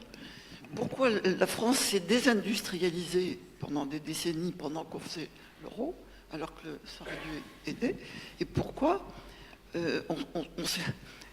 on ne sait pas recréer de l'emploi et les fameuses PME, qui est responsable de la non-création de PME? Alors là aussi, c'est une question apparemment simple, mais complètement clé. Hein. Je vais essayer aussi, vous me pardonnez, de répondre assez vite. D'abord, je vais un peu relativiser le pessimisme de votre question. J'ai cité tout à l'heure un chiffre. Alors, pardon, c'est un chiffre, mais derrière le chiffre, il y a aussi des bonnes nouvelles, qui est le fait que l'économie française a créé, depuis 3 ans, 2016-2018, près de 800 000 emplois. Et quand je vous dis créer, c'est créer en net, c'est-à-dire c'est les créations moins les suppressions. Alors les suppressions, c'est toujours extrêmement douloureux, il y en a, je les regrette comme vous, je vais y revenir dans un instant, mais par définition, on voit moins les créations, parce que quand une PME embauche 3 personnes, vous n'en entendez pas parler. Hein. Mais les 800 000 nets, c'est le résultat assez largement de ça. Alors, je crois qu'il y a une belle phrase de Gandhi qu'on cite quelquefois, c'est un arbre qui tombe fait plus de bruit que 1000 jeunes pousses dans la jungle. Enfin, Gandhi devait le dire mieux que moi, mais vous voyez l'idée, quoi. Hein. Je leur dis, non? L'arbre qui tombe fait plus de bruit que les 1000 jeunes pousses. Et les 1000 jeunes pousses, c'est celles-là qui font les créations d'emplois. Sauf dans certains cas dont vous entendez parler, qu'il y a un dirigeant d'entreprise qui dit « je vais faire une nouvelle usine à tel endroit ». Alors là, il y a un ministre qui vient, le maire est là, etc. Mais c'est plutôt rare. La grande masse, ça se fait à travers ces pousses un peu partout. Mais globalement, sur la période récente, l'image est positive. Alors, pour autant, vous posez une question, enfin peut-être 2 questions très importantes, c'est la désindustrialisation et comment on fait pour créer des emplois. Je vais commencer par la seconde. Comment on fait pour créer des emplois? Je crois que ce n'est pas les autorités publiques qui peuvent le faire. Ça, je crois que ce n'est pas du libéralisme, c'est du bon sens entrepreneurial. La force d'une économie, la force de son emploi, c'est d'abord les entrepreneurs, ce terrain. Et voilà, on en connaît tous, mais je ne rate pas une occasion de faire un grand éloge des entrepreneurs. C'est des gens assez courageux, c'est des gens qui prennent des risques, notamment les entrepreneurs qui ont mis leur propre argent dans l'entreprise. Hein. Le dirigeant sursalarié d'une grande entreprise, c'est un job difficile, mais enfin, ce n'est pas aussi difficile que la personne qui risque son capital. Et voilà, moi je dois dire que ça fait partie des figures en France qui m'impressionnent le plus, c'est ces dirigeants d'entreprises familiales qui souvent ont commencé à peu près nulle part, ou maintenant les start-upers. C'est eux qui créent les emplois. Le job des autorités publiques, c'est de créer les conditions les plus favorables pour ça. Alors, il faut qu'il y ait des infrastructures qui marchent, des tribunaux de commerce en qui on ait confiance, l'état de droit. Il faut qu'il y ait le bon équilibre entre les services publics et puis le niveau d'impôt qu'on paye, des services publics efficaces, des impôts pas trop lourds. Et il faut surtout, ça je crois que c'est une énorme responsabilité de la puissance publique, former les jeunes et les moins jeunes pour que le jour où cet entrepreneur veut recruter 10 personnes, il les trouve. Or malheureusement aujourd'hui il ne les trouve pas. Et moi ça serait ma réponse la plus forte à votre question, madame, je n'ai pas de réponse immédiate. Mais je ne sais pas si on est tous conscients que, alors que la France a 2,5 millions de chômeurs, hein, le chiffre que je citais tout à l'heure, vous interrogez aujourd'hui les entrepreneurs dont je viens de parler, vous leur dites c'est quoi votre principal limitateur de vitesse? Qu'est-ce qui vous empêche aujourd'hui d'aller plus loin, de faire ce que vous souhaitez? La plupart répondent aujourd'hui des difficultés de recrutement. Là, aujourd'hui, encore, je peux vous dire, dans chaque département, on a un conseil consultatif avec des entrepreneurs, ça c'est pas des chiffres, c'est du vécu. Ils nous disent je n'arrive pas à recruter. J'ai entendu ça à Poitiers, à Besançon et dans des plus grandes villes. Alors ça, c'est insupportable. Insupportable. Alors ça prend du temps à être réglé. Hein. On n'a pas assez développé l'apprentissage. Former un apprenti, ça prend 3 ans. On n'est pas très bon en formation professionnelle, ça c'est pour les adultes. Il faut changer le système de formation professionnelle. Et puis il faut que l'éducation, qui n'est pas si mal l'éducation nationale, mais ça prend une génération pour le moment. Il y a là-dedans un espoir, je le dis, on en a très peu parlé, c'est la loi Avenir Pro qui a été votée l'an dernier pour renforcer l'apprentissage et la formation professionnelle. Et moi, dès que je vois des collectivités locales, des entreprises, etc., je dis, emparez-vous de ça. Moi, ça serait ça ma réponse centrale à votre question. Pour faire très vite sur l'autre partie, c'est-à-dire la désindustrialisation, je ne veux pas prétendre être un spécialiste de l'industrie. Je pense que là, ça joue beaucoup sur l'innovation, un peu les qualifications. Il y a quelque chose sur lequel on est très bon en France, c'est la recherche, grâce au crédit d'impôt recherche. Mais pour le reste, les services peuvent aussi créer beaucoup d'emplois. Enfin, je n'oppose pas trop l'idée que l'industrie serait le facteur de richesse d'un pays et les services, ça serait par défaut la désindustrialisation. On a heureusement d'excellentes entreprises de services. Vous avez raison, on est meilleur dans les services de l'industrie. Je vois aussi le verre à moitié plein. Mais s'il y a une clé, c'est éducation, formation, apprentissage. Surtout, ne lâchons pas cette priorité-là, quoi. Et là aussi, ce n'est pas un mot que j'entends énormément ces derniers mois.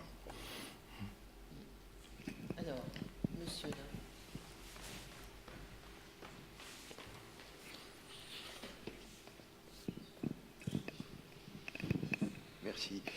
Monsieur, je voudrais vous poser la question suivante concernant le refus de la Commission européenne de l'alliance Siemens et Alstom.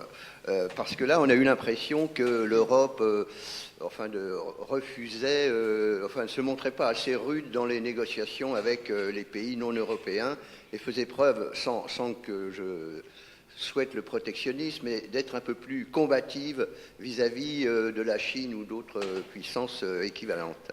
Merci. Joker. Joker. Non, je vais dire une phrase, mais je ne vais pas aller beaucoup au-delà d'une phrase, parce qu'honnêtement, je ne connais pas assez bien le sujet. Non. Vous savez, une fois de temps en temps, dans le dialogue dont on parlait tout à l'heure, y compris la question d'opinion, il faut savoir dire « je ne sais pas ». Je ne prétends pas être omniscient, la politique de la concurrence, je ne connais pas bien. La seule phrase que je ferai, c'est que je pense que les services de la Commission ont analysé à partir de la photo, en disant aujourd'hui le fameux concurrent chinois là, dont on parlait est très peu présent en Europe, et donc Siemens et Alstom ensemble vont avoir une part de marché beaucoup trop grande.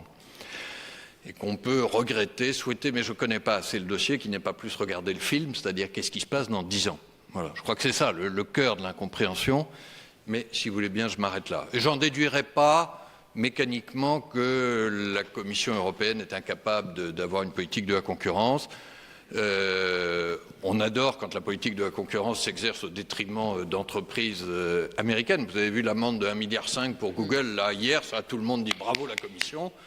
Voilà, une fois de temps en temps, ça s'exerce vis-à-vis des entreprises européennes. Mais je me permets de m'arrêter là parce que je ne sais pas assez.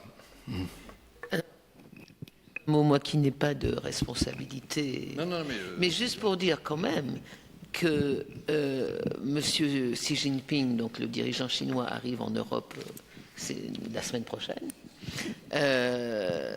que la Commission et le Parlement surtout ont commencé à dire que peut-être il faudrait une stratégie commune des Européens vis-à-vis des ambitions à la fois commerciales et géopolitiques de la Chine, et que peut-être on est arrivé à un moment où effectivement les erreurs, parce que moi je suis absolument persuadé que c'est une vraie bêtise qu'a fait la Commission sur Alstom Siemens, peut-être qu'on arrive à un moment où ces erreurs seront peut-être impossibles, mais ça paraît aberrant, effectivement, que cette décision ait été prise pour ne pas que l'industrie du transport tchèque soit victime de la concurrence, alors que le critère essentiel aurait été de créer un champion européen. Il y a quand même quelque chose d'incompréhensible.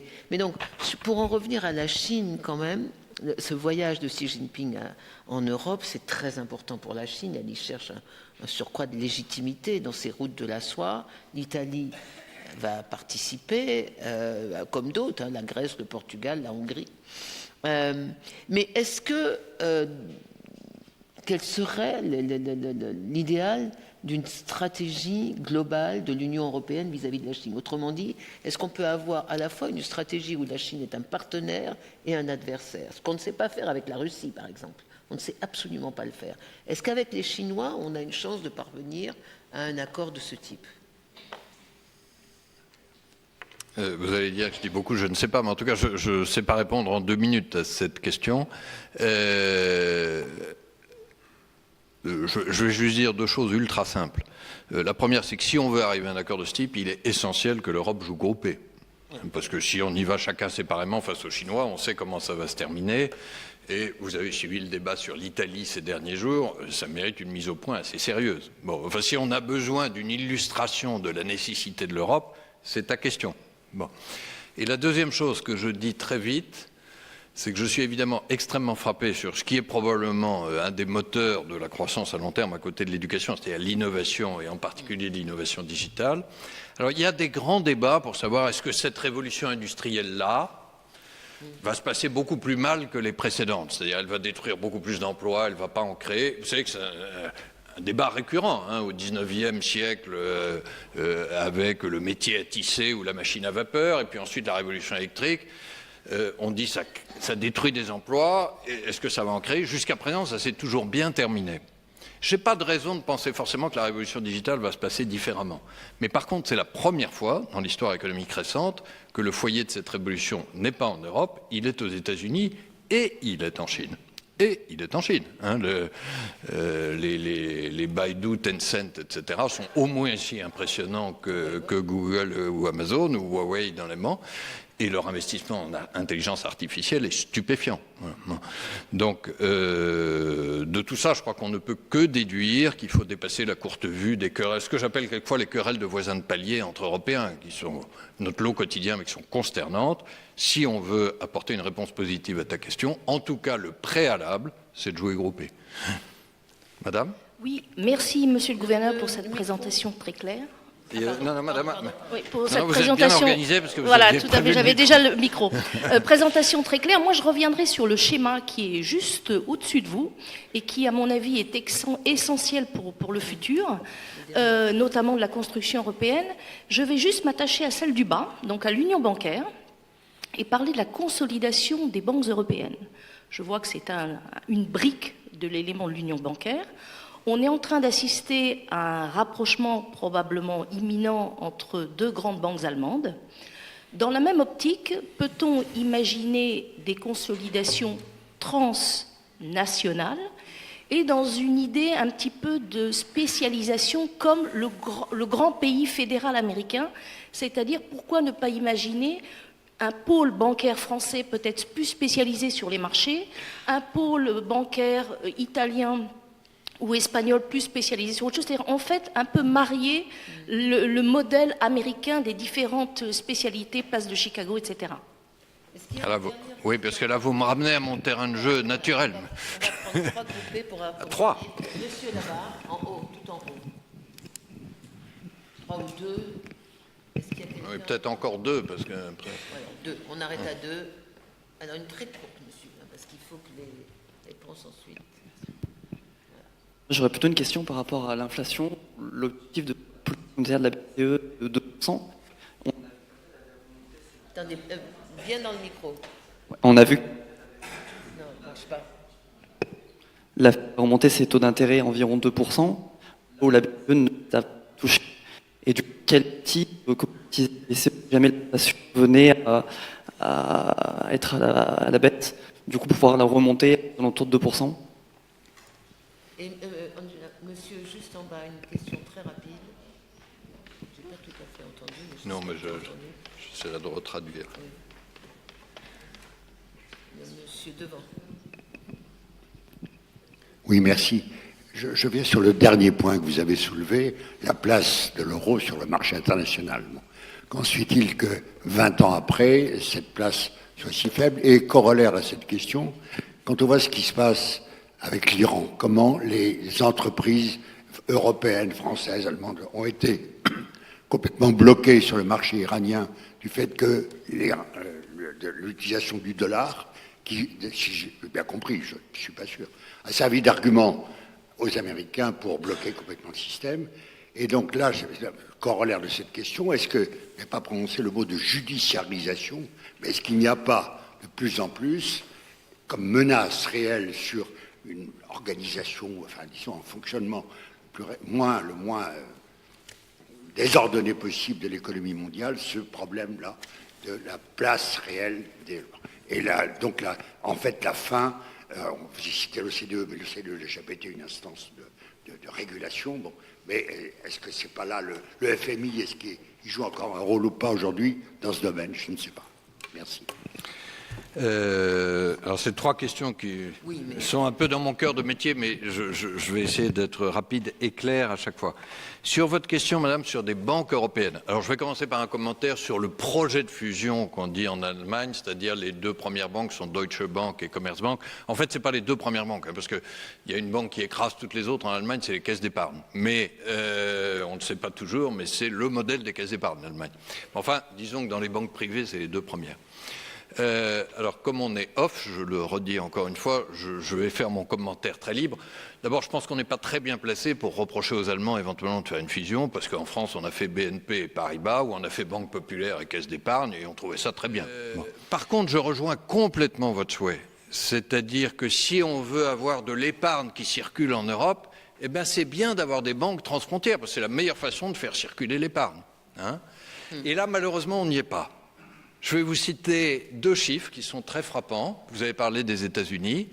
Vous regardez aujourd'hui les États-Unis, les 5 premières banques américaines, qui sont des banques inter-États, hein, elles ne sont pas toujours présentes sur l'ensemble des États-Unis, mais en tout cas, elles dépassent un seul État, font un peu plus de 40% du marché. Vous regardez les 5 premières banques européennes, là, de la zone euro, elles font moins de 20% du marché. Voilà, donc on n'a pas construit de champion européen. Il y a des petites choses, hein, mais on n'a pas construit de champion européen. Et malheureusement, ça ne s'accélère pas depuis l'union bancaire. Alors, il y a diverses raisons techniques, mais ça, je l'ai dit, je le redirai, je crois que ça devrait être une des priorités. Sur votre question sur la politique monétaire, alors je vais la reformuler pour vérifier qu'on l'a bien compris, qui est de dire tout le monde a à peu près le même objectif d'inflation à 2%, mais je crois que vous faisiez la comparaison avec la Federal Reserve américaine, qui est, elle, a monté les taux d'intérêt un peu au-delà de 2, alors que nous, zone euro, on est encore à 0, voire même, pour les spécialistes, il y a un taux négatif à moins 0,4. Donc comment ça se fait qu'ayant le même objectif d'inflation, puis des niveaux d'inflation pas si différents, on ait des niveaux de taux assez différents? Alors la réponse est assez simple, et pardon, là, j'ai bien traduit la question. Bon. La réponse est assez simple, pardon d'être court, c'est qu'on n'est pas au même stade du cycle économique et que l'expansion américaine, elle a commencé depuis 2011, l'expansion européenne, vous l'avez vu tout à l'heure avec la courbe du chômage, en gros depuis 2013-2014.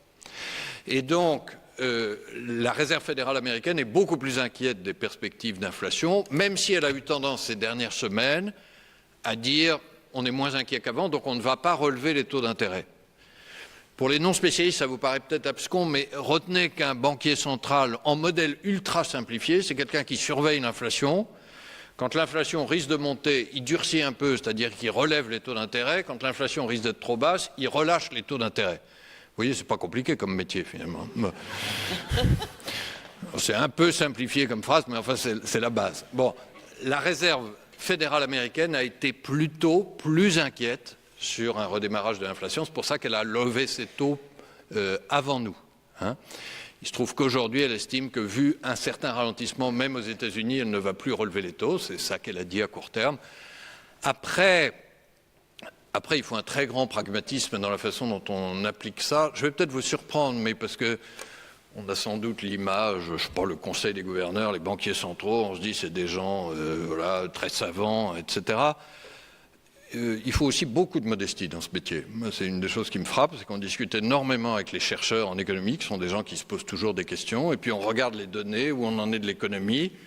Il y a un an, on n'aurait pas forcément pensé qu'on en serait là aujourd'hui. Il faut s'adapter en fonction de l'environnement dans lequel on est, et essayer d'avoir la meilleure fonction de réaction, c'est un mot que nous employons, par rapport à l'environnement dans lequel on est et à l'objectif qu'on a. Voilà.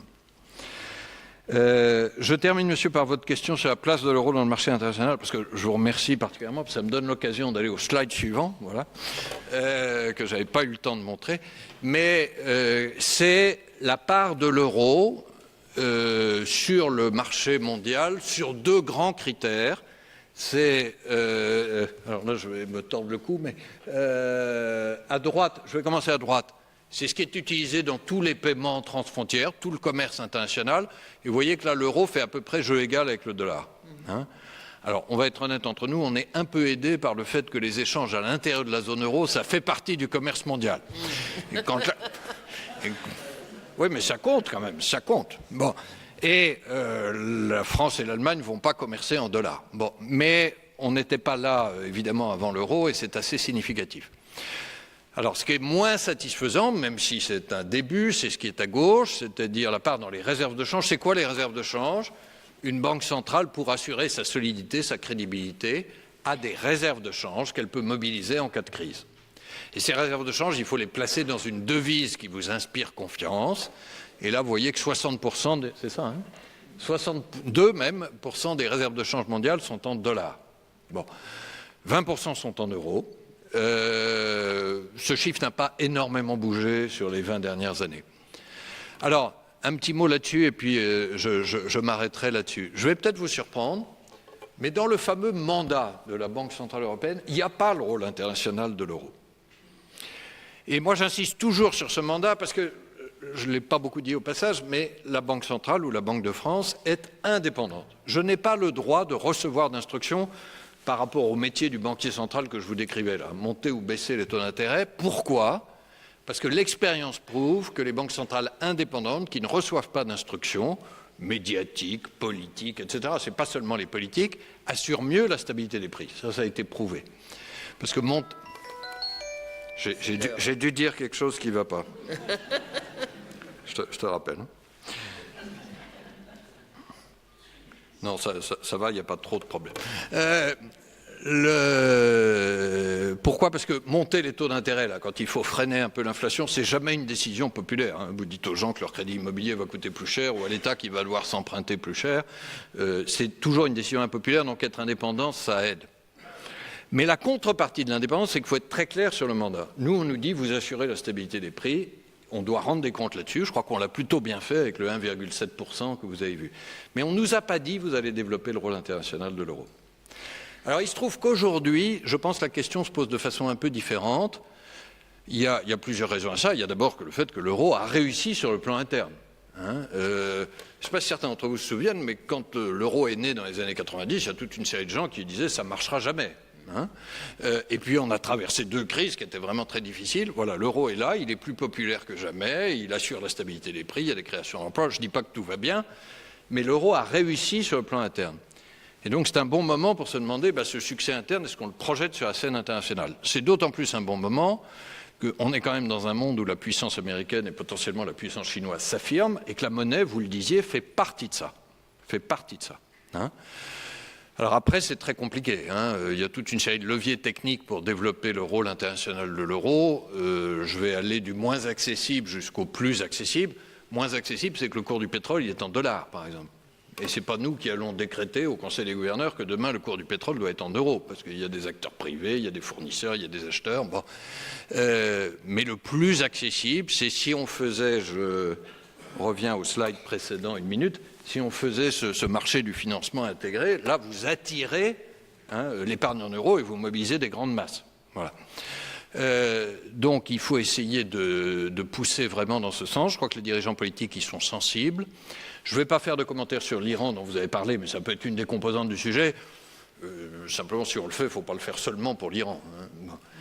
Alors, vous avez posé au passage une question qui est celle de la judiciarisation, ou ce qu'on appelle parfois de l'extraterritorialité. C'est-à-dire qu'incontestablement, les États-Unis ont une capacité, je vais le dire comme ça, je vais prendre un mot neutre, une capacité à traiter, je continue à prendre un mot neutre, des entreprises européennes ou asiatiques qui ne sont pas installées aux États-Unis, et notamment sous prétexte que ça se passe en dollars, à dire vous allez être soumis à la loi américaine. Alors que c'est une entreprise qui peut avoir son siège en Europe, qui a fait une opération qui n'était pas aux États-Unis, mais dès lors que c'est en dollars, on est considéré que l'extraterritorialité s'applique. Alors je ne veux pas du tout blanchir les diverses entreprises qui peuvent être soumises à sanctions américaines, parce qu'en général, il y avait quand même des choses répréhensibles. Mais on peut beaucoup discuter du montant des sanctions, est-ce que c'était proportionné? Et en tout cas, nous devons relever ensemble que c'est très asymétrique. Très asymétrique. C'est-à-dire qu'on n'a pas vu l'Europe encore s'emparer des opérations d'une entreprise américaine en Amérique latine et dire mais ça contrevient à la loi européenne. Bon. Je reste juste une minute sur la petite phrase que je viens de dire, là, comme ça, innocemment. Réfléchissons simplement à ce que ça supposerait comme condition, ce que je viens de dire. Ça supposerait qu'on ait une justice européenne intégrée et qu'on ait une volonté politique de dire on est prêt à affirmer une puissance européenne face à des acteurs économiques américains. C'est des conditions assez lourdes. On retrouve la nécessité de s'unir, notamment sur le plan judiciaire. Bon. Je pense que ça, c'est assez loin. Je pense que ça, c'est assez loin. Regardez le débat sur la taxe GAFA, qui a quand même été un débat un peu pénible entre Européens. D'une certaine façon, c'était la même inspiration, quand même, hein, de dire on veut l'équité fiscale par rapport à des entreprises américaines importantes. Alors j'espère que sur la taxe GAFA, on va trouver une autre solution via les règles de l'OCDE. Ça peut être une très bonne solution au passage, hein, qui a l'avantage d'être mondiale et pas seulement européenne. Mais en matière financière ou de fiscalité, on a l'avantage d'avoir des organisations internationales et des règles communes. Pas parfaites, mais ça existe et il faut s'appuyer là-dessus. En matière judiciaire et extraterritorialité, on est dans les limbes. Hein. Donc je ne serais pas sérieux si je vous disais ça va se faire comme ça. Je crois que notre tâche, c'est d'accroître le marché de l'euro, de continuer à bien le gérer et de dire de plus en plus c'est une réserve forte pour tous ceux dans le monde qui veulent investir en euros. Alors je termine par un clin d'œil, si Nicole permet, mais c'est un clin d'œil positif. Il y a au moins un aspect de rôle international de l'euro parfaitement inconnu, mais qui montre que l'euro a une reconnaissance au-delà de la zone euro et des 19 pays. C'est la demande de billets en euros. Alors, je ne sais pas si vous continuez à utiliser les billets de banque. Bon, ça s'utilise de moins en moins, mais ça reste un instrument de paiement de liberté très forte. Mais en gros, l'utilisation des billets de banque chez les commerçants, ça diminue. Mais par contre, la détention de billets de banque en euros, elle ne cesse d'augmenter. Alors, vous avez peut-être... Voilà, vous avez peut-être, mais je ne veux pas être indiscret, chacun de vous, des billets en euros sous votre matelas. Mais au-delà de ça, il y a une détention très forte de billets en euros en dehors de la zone euro, en Europe centrale et en Afrique du Nord. Et ça, c'est un élément qui vous paraît peut-être anecdotique, mais qu'en fait, qui n'est pas du tout négligeable de reconnaissance internationale de l'euro. De ce point de vue-là, on ressemble d'ailleurs beaucoup au dollar. Les Américains utilisent de moins en moins le dollar dans leurs transactions quotidiennes, mais la détention de dollars ne cesse de croître. Voilà. Bon, je crois que l'ambition européenne qu'on doit avoir, elle va bien au-delà des billets, et on l'a pas mal partagé ce soir, mais je terminais par ce clin d'œil très incarné, parce que ça fait aussi partie du rôle international.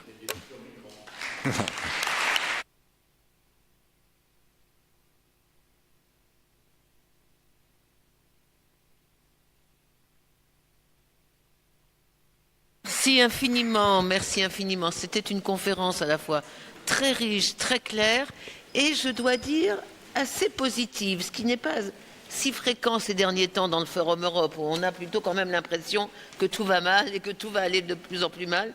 Donc merci infiniment, François, pour ce cours magistral et cette confiance redonnée dans la zone européenne. À bientôt. En avril, ça sera sans doute moi, d'ailleurs, qui vient de sortir un tout petit livre que je vais t'offrir sur l'Europe indispensable. Et voilà. Merci. Merci à vous. Une petite question à vous poser à propos des billets de banque.